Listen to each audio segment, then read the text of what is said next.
Hey guys, Alex jumping in for Hit. So today I'm going to be showing you guys how to make a paper boat.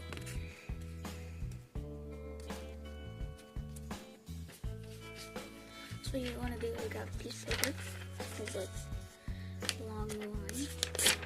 I'm getting right to the chase. Oh, it's not even a line. Oops.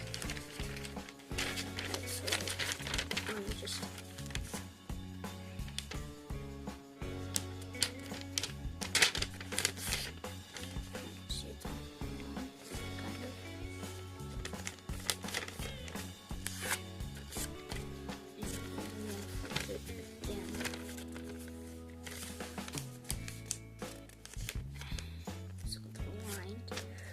open it just once and then take a flap, hold it on the line.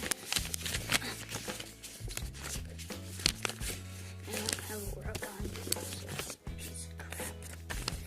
And then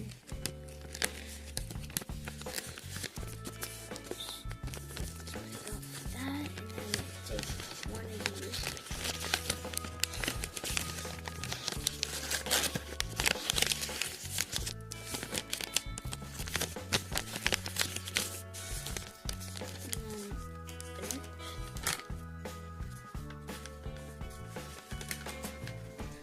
There you go.